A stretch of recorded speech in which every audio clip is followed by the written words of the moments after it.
Welcome to Truth Behind History. The stories are real, the impact is lasting. Today, we're traveling to one of the most mysterious places on Earth, a tiny speck in the vast Pacific Ocean, isolated, windswept, and yet, it became home to a thriving, complex society that left behind some of the most iconic stone monuments in human history. We're talking about Easter Island, also known as Rapa Nui. This remote volcanic island is located in the southeastern Pacific Ocean, and it holds the distinction of being one of the most isolated inhabited islands on the entire planet. Just imagine that for a second. Hundreds of miles from the nearest inhabited land. No neighboring cities, no easy lifelines, just ocean in every direction. And yet, people made it home. Not only that, they flourished. What really put Easter Island on the global map are its moai statues. These aren't just giant heads, they're massive stone carvings, most of them full-bodied figures, weighing tons and standing up to 33 feet tall. There are 887 of them, each sculpted from volcanic rock by the Rapa Nui people. Most scholars believe these statues represented ancestors or important figures, silent sentinels meant to watch over the land and its people. But the real question is, how did these statues get there? Who carved them? How did they move them across miles of rugged terrain without modern technology? Those questions are part of the bigger puzzle that surrounds this island. To understand the mystery, we have to start at the beginning. Around the year 1200, Polynesian navigators, expert sailors who explored the ocean long before compasses and GPS, settled this remote island. They brought with them not just boats and supplies, but also a wealth of cultural knowledge,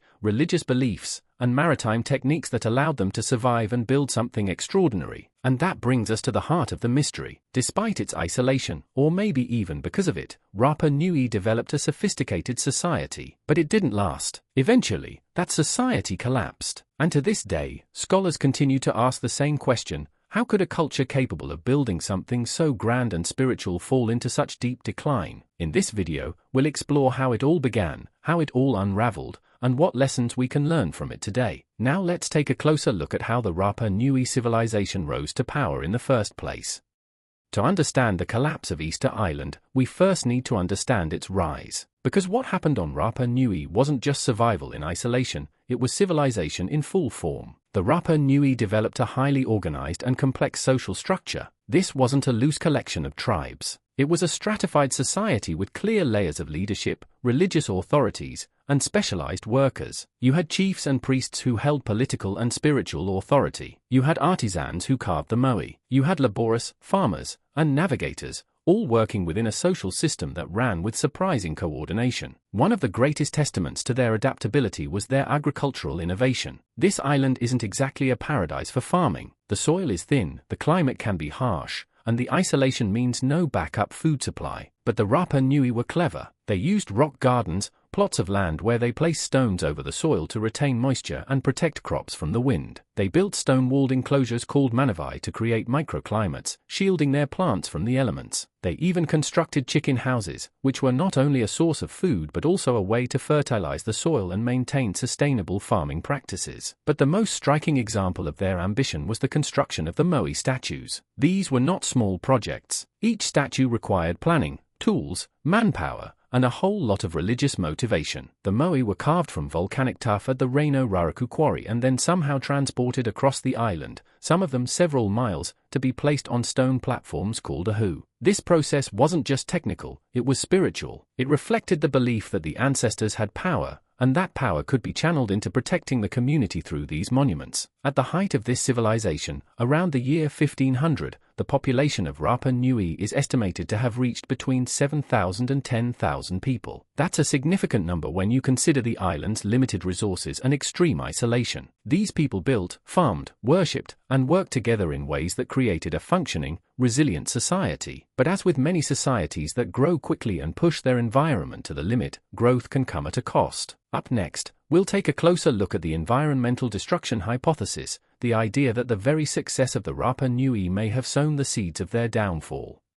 Now we arrive at one of the most well-known theories behind the collapse of Rapa Nui, the environmental destruction hypothesis. This theory suggests that the Rapa Nui, in their effort to build a thriving society and honor their ancestors, may have pushed their environment beyond the breaking point. It begins with deforestation. When the Polynesians arrived, Easter Island was covered in lush palm forests. These trees weren't just beautiful, they were essential. They stabilized the soil, supported the island's ecosystem, and provided raw materials for building, fuel, and most importantly, for moving the massive moai statues. But over time, these trees were cut down, some for farmland, others for firewood, and many likely used as rollers or sledges to transport the giant statues across the island. As the forests disappeared, the consequences began to pile up. Without trees, the island's thin soil was exposed to wind and rain, leading to erosion. With the loss of vegetation, biodiversity declined. Animals and plants that once thrived on the island began to vanish. And perhaps most critically, agricultural productivity started to fall. Crops didn't grow as well, yields dropped, and the land itself became harder to work. This ecological collapse placed enormous pressure on the population. Imagine thousands of people now competing for fewer and fewer resources. As food became scarce,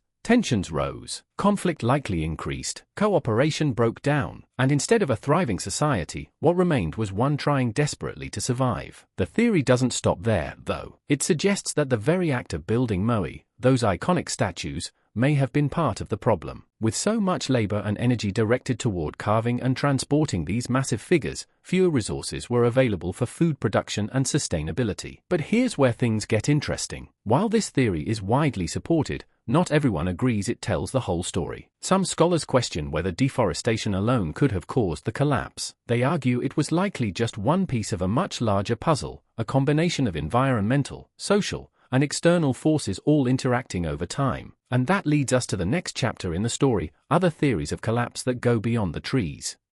While environmental destruction is a compelling piece of the puzzle, it's not the only theory on the table. In fact, the fall of the Rapa Nui civilization might be better understood as the result of multiple overlapping forces, both internal and external. Let's take a look at a few of the other major theories that researchers have explored. First, we have the impact of European contact. In the year 1722, Dutch explorers arrived on Easter Island, and as history has shown in many other parts of the world, European arrival often meant disease, exploitation, and massive disruption to indigenous societies. The Rapa Nui were no exception. European contact introduced foreign pathogens to which the islanders had no immunity, leading to deadly outbreaks. Alongside disease came slavery. Islanders were captured and taken away, families were torn apart, and the social fabric of the community unraveled. This outside interference added a new layer of stress to an already vulnerable society. But the damage may have started even earlier, with invasive species. One of the less dramatic,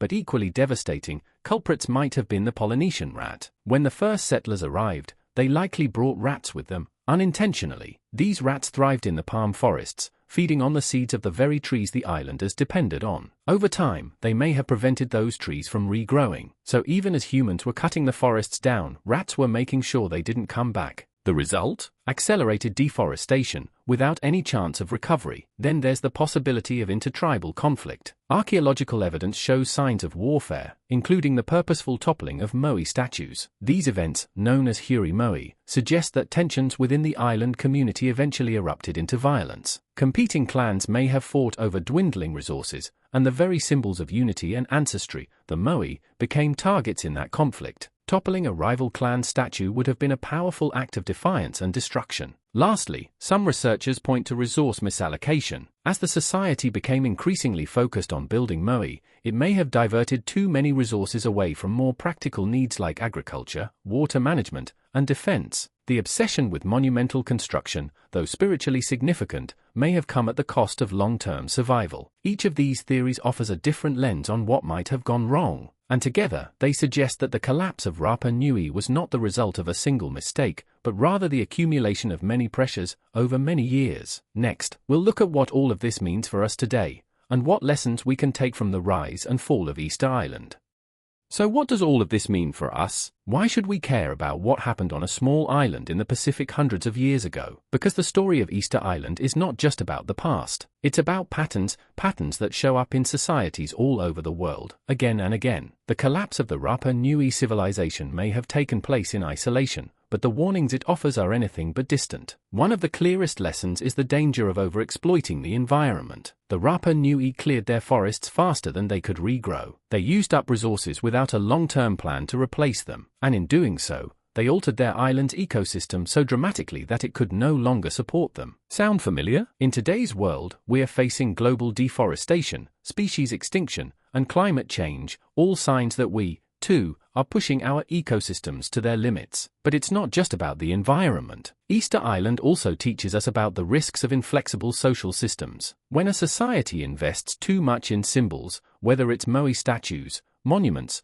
or economic systems, and not enough in adaptability, it can lose the ability to respond to crisis. The Rapa Nui may have clung to traditions long after they became unsustainable, and that resistance to change could have deepened their decline. There's also a warning here about isolation. Easter Island was cut off from the rest of the world. When trouble hit, there were no neighbors to turn to, no outside help, no trade or support networks. In our globally connected world, that kind of isolation may seem impossible, but ideological isolation, or refusing to learn from others, can be just as dangerous. Ultimately, the collapse of the Rapa Nui civilization is a sobering reminder of what can happen when growth is not balanced with responsibility, when tradition overrides survival, when warning signs are ignored. But it's not all doom and gloom, because the fact that we're still asking questions about Easter Island today means we're still capable of learning from it. And if we're willing to listen to history, not just admire its monuments, but truly understand its warnings, then maybe we can avoid repeating the same mistakes. And that brings us to our final thoughts.